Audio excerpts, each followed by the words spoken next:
ඔයාලා සාදරයෙන් පිළිගන්නවා ස්ටුඩියෝස් වෙතට. මේ තියෙන්නේ PcReview එකේ YouTube නාලිකාවෙන් කරන තවත් එක වීඩියෝවක්. ඉතින් අතන ගොඩක් කට්ටිය Internet of the Things එහෙම නැත්නම් ඉන්ටර්නෙට් ගැන වීඩියෝ එකක් ගේන්න කියලා තිබ්බා. අද ඒකට තමයි මම මේ වීඩියෝ අරගෙන ඉන්නේ. ඉන්ටර්නෙට් කියන්නේ මොකක්ද කියලාත් අද අපි අරගෙන යනවා. එහෙනම් අපි බලමු. ඊට කලින් මම ඔයාලට කියන්න ඕනේ PcReview YouTube නාලිකාව subscribe කරන්න, අපිට support එකක් දෙන්න. එහෙනම් අපි වීඩියෝවට යමු.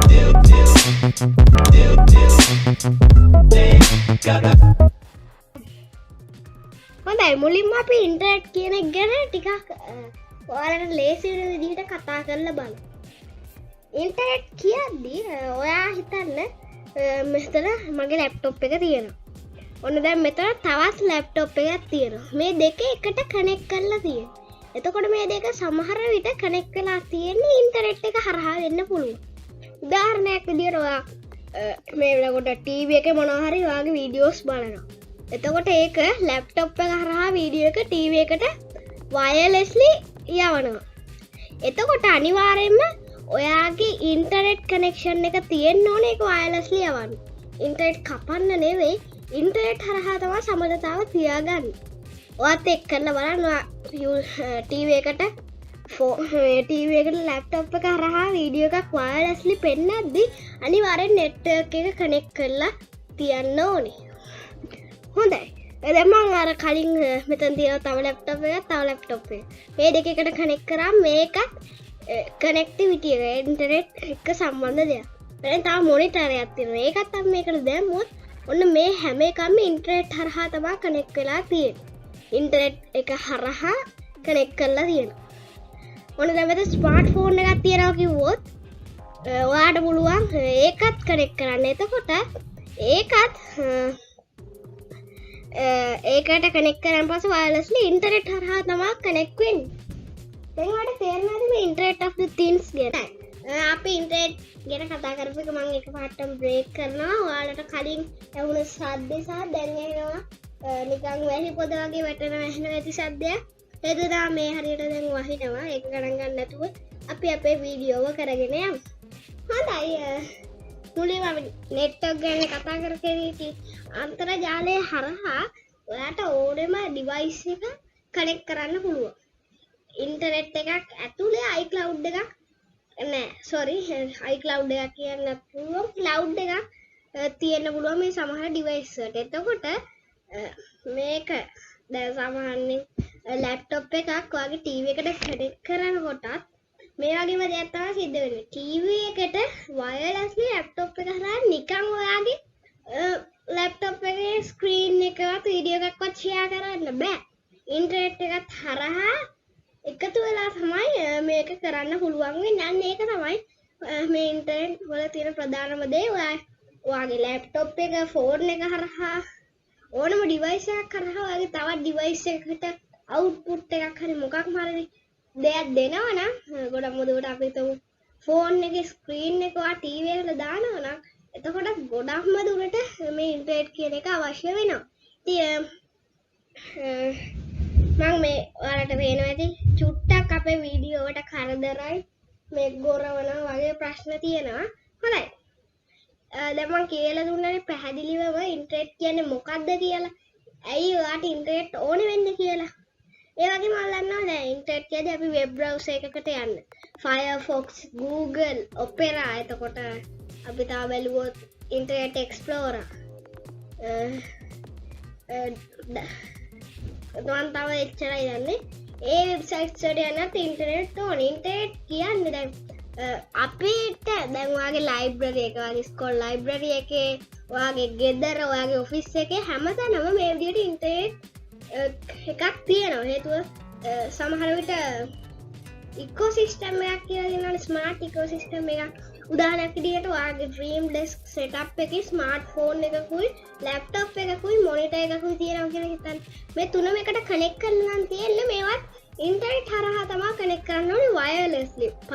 වයර් ප්ලග් කරනවා නම් ඒව ඔයාට වයර් ප්ලග් කරනවා නම් එහෙමත් අවුල් නැහැ. හැබැයි ඉන්ටර්නෙට් හරහා අද අපි ඉන්ටර්නෙට් ගැන කතා කරන්න නිසා වෙන දේවල් ගැන කතා කරන්න ඉන්ටර්නෙට් හරහා ඒක කනෙක්ට් කරන්න වයර්ලස්ලි පුළුවන් ඒකට මේක තියෙන ට්‍රික් එක ඉතින් මට මේ ඉන්ටර්නෙට් කියන එක මම එක්ස්පෙරිමන්ට් කරලා බැලුවා මේක මේ ඉන්ටර්නෙට් කියන එක මොන වගේ දේවල් වලටද වැදගත් වෙන්නේ කියලා මම අද ඔයාලට කියලා දෙනවා ඒ වගේම ඔයාලට දන්නවා ඉන්ටර්නෙට් කියන එක ඉන්ටර්නෙට් කියන එක ලැප්ටොප් එකක් ගනිද්දි අනිවාර්යයෙන්ම ඔයා ඉන්ටර්නෙට් කියන එක පාවිච්චි කරනවා.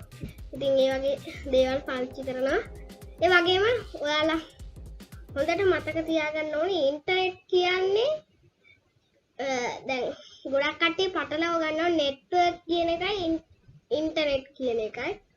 ඉන්ටර්නෙට් කියන එක සමහර කට්ටිය හිතාගෙන ඉන්න තමන්ගේ ඉන්ටර්නෙට් පැකේජ් එක තමන් මිලදී ගන්න ඉන්ටර්නෙට් පැකේජ් එක ඒ වගේ ඒවත් තියෙනවා ඒ වගේම ගොඩක් කට්ටිය හිතනවා නිකන් තමන්ගේ ඔය ඉන්ටර්නෙට් නිකන් වෙබ් බ්‍රවුසර් යන්න තමන් ඉන්ටර්නෙට් මිලදී ගන්න ඒවා විතරයි කියන්නේ නැහැ ඉන්ටර්නෙට් වල තව ගොඩාක් වාසි තියෙනවා මේ වෙනකොට අලුතින්ම 2022 ඊළඟ වසරේදී එන රොබෝලත් එක්ක නිර්මාණය කරන රොබෝලව පවා තමන්ගේ ෆෝන් එකට කනෙක්ට් කරගන්න පුළුවන් වුණොත් ඒකත් ගොඩක්ම දුරට ඉන්ටර්නෙට් වලින් තමයි කනෙක්ට් කරගන්න පුළුවන් වෙන්නේ.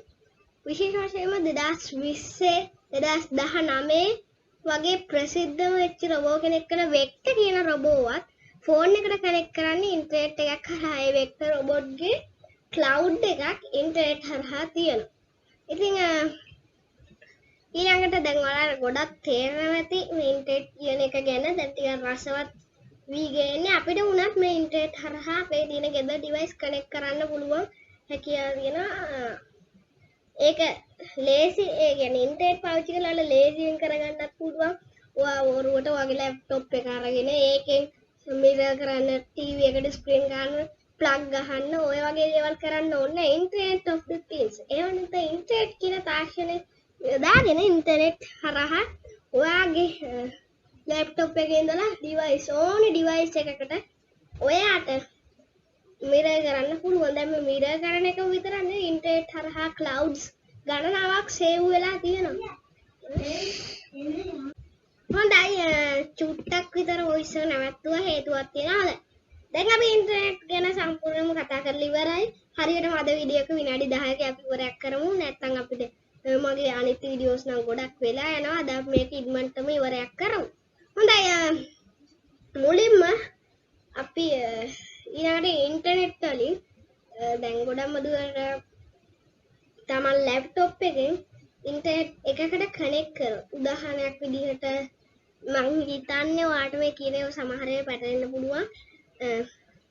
සමහර apps සමහර devices තියෙනවා කනෙක්ට් කරද්දී එකම network එකකින් කනෙක්ට් කරන්න ඕනේ. දැන් ඉන්ටර්නෙට් කියන තව විදිහක් තියෙනවා.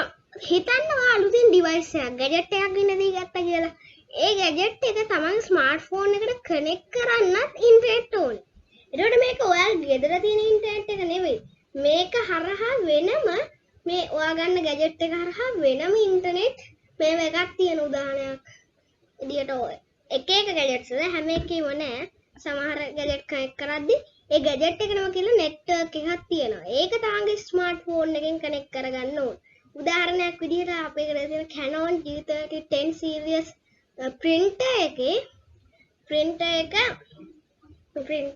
වෙන laptop එකක් කරහා wirelessly print out දාන්න නම් ඒක මුලින්ම direct open කරගන්න ඕනේ සහ internet mode එක open කරගත්තාන් පස්සේ ඒකේ internet mode එක open වෙනවා. ඊට පස්සේ ගෙදර තියෙන ඕනෙම ලැප්ටොප් එකකින් ඒක ෆෝන් එකකින් ගිහිල්ලා Wi-Fi ස්ථානයට ගියන් පස්සේ මේ Wi-Fi ඉන්න තැන ඒකේ නම පෙන්නනවා ඒ ඩිවයිස් එකේ නම හෝ මොකක්ම හරි එකක් ඩිවයිස් එකේ මොඩල් නේම් එක හෝ ඒ වගේ දෙයක් පෙන්නනවා. ඒක ප්‍රෙස් කරලා ඒක කනෙක්ට් කරගත්තොත් විතරයි ඔයාට මේ ඩිවයිස් එක කනෙක්ට් කරගන්න පුළුවන් වෙන්නේ. ඉතින් දැන් ඔයාලට තේරෙනවා ඇති මොකද්ද මේ ඉන්ටර්නෙට් ඔෆ් ද තින්ග්ස් කියන්නේ කියලා. මම හිතනවා අද වීඩියෝ එකකින් ගොඩක් දේවල් දැනගන්න ඇති කියලා. ඒ වගේම PcReview YouTube නාලිකාව subscribe කරන්න අමතක කරන්න එපා. ඒ වගේම අලුත් දේවල් ගැන තවත් අපි ඉක්මනටම අරගෙන එනවා. හොඳයි අපිට අපි අලුතෙන් PcReview එකේ YouTube නාලිකාවේ ස්ටුඩියෝස් කියන වැඩසටහන යටතේ තමයි ඔයාලට වීඩියෝස් ගේන්නේ. පොඩ්ඩක් විතර සද්දේ වැඩි. එහෙනම් අපි ගිහිල්ලා එන්න. සුබ දවසක්.